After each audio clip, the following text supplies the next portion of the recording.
Review எடுக்கிறதுக்கு வராங்கன்னா மைக்கு நீட்டிட்டு வராங்கன்னா தயவுசெய்து தப்பாக நினைக்க வேணாம். நீங்கள் தப்பாக நினச்சாலும் I'm sorry, I have to என் ஆதங்கத்தை நான் தீர்க்கணும். இந்த ரிவ்யூ எடுக்கிற அப்படிங்கிற பேர்ல சில யூடியூபர்ஸ் உள்ள வந்து ரிவ்யூ எடுக்கிறாங்க. அப்படி எடுக்க வர்றவங்கள ஒரு புது படம் ரிலீஸ் ஆனா ஒரு 3 நாளைக்கு உள்ள விடாதீங்கப்பா.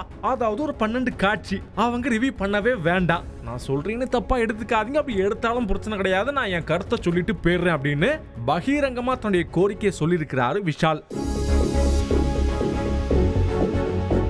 விஷால் அவர்கள் நடிகர் சங்கத்துல ஒரு முக்கியமான பொறுப்புல இருக்கிறாரு. அது மட்டும் இல்லாம தமிழ் சினிமால ஒரு முக்கியமான நடிகர். சமீபத்தில் அவர் நடிச்சு 12 வருஷத்துக்கு முன்னாடி எடுத்த ஒரு படம், அந்த படம் ஒரு மிகப்பெரிய ஹிட் ஆகி கிட்டத்தட்ட 50 கோடிக்கு மேல கலெக்ஷன் ஆச்சு அப்படின்னு சொல்லப்படுது.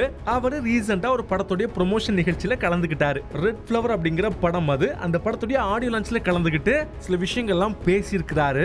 அந்த இடத்துல தயாரிப்பாளர் சங்கத்துடைய உறுப்பினரான கதிரேசன் இருந்தார். ஸோ அவரை சுட்டிக்காட்டி, நீங்க இங்க இருக்கிறீங்க இல்லையா, ஸோ நான் ஒரு கோரிக்கை விடுக்கிறேன். அதாவது இன்னும் ஒரு புது படம் வந்துச்சுன்னு வச்சுங்களேன், தயவு செய்து ஒரு 3 நாளுக்கு, அதாவது ஒரு 12 காட்சிகளுக்கு மட்டும் இந்த பப்ளிக் ரிவ்யூலாம் எடுக்க விடாதீங்கப்பா. அவங்கள தியேட்டருக்குள்ள விட்டுறாதீங்க. தயவு செய்து யாரும் தப்பா நினைச்சுக்காதீங்க.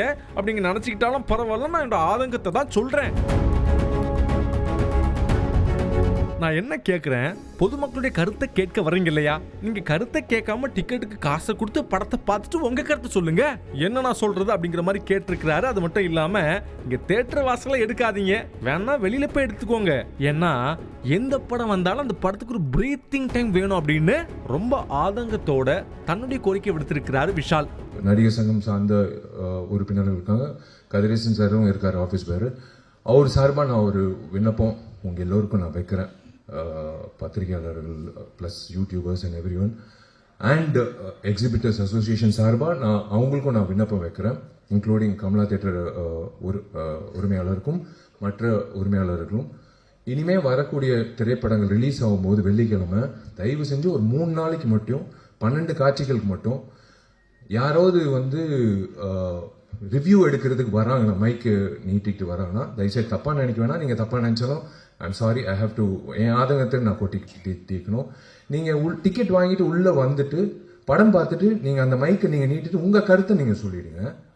ஆனால் தயவு செஞ்சு அவங்கள வந்து ஒரு 3 days மட்டும் வெளியில் தப்பாக நினைக்க வேணாம். உள்ளார ப்ரெமிசஸ் இல்லாமல் வெளியில் அவங்கவுங்க வண்டி வாகனத்தில் ஏறி வெளியில் போகும்போது நீங்கள் அவங்கள வந்து போய் நீங்கள் வெளியில் கேட்டுக்கோங்க. அவங்களோட ரிவ்யூ கேட்க வேணான்னு நான் சொல்ல, வெளியில் கேளுங்க. ஆனால் தயவு செஞ்சு ஒரு 3 நாட்களுக்கு மட்டும் அந்த 12 காட்சிகளுக்கு மட்டும் எக்ஸிபிட்டர்ஸ் அசோசியேஷன் நான் ஒரு வேண்டுகோளை விண்ணப்பமாக வைக்கிறேன். உள்ள மட்டும் கொஞ்சம் ரிக்வெஸ்ட் பண்ணி உள்ள வந்து எடுக்க வேணாம்னு சொல்லுங்க, வெளியில எடுத்துக்கோங்க. விமர்சனங்கள் கண்டிப்பா யார் முதல்ல விமர்சனம் போடுறதுன்னு ஒரு போட்டி இருக்கும், அது தப்பே கிடையாது எல்லாரும். ஆனா நீங்க உள்ள வந்து ஒரு டிக்கெட் வாங்கி நீங்க அந்த படத்தை பார்த்துட்டு அதுக்கப்புறம் உங்க கருத்து சொல்லிட்டு அப்புறம் மக்களோட கருத்து நீங்க சொன்னீங்கன்னா சூப்பரா இருக்கும். விஷாலுடைய இந்த பேச்சுக்கு பல பேர் சோஷியல் மீடியால தங்களுடைய கருத்துக்களை சொல்லிட்டு வர்றாங்க. செய்திகளை உடனுக்குடனும் துல்லியமாகவும் தெரிந்து கொள்ள சப்ஸ்கிரைப் பண்ணுங்க.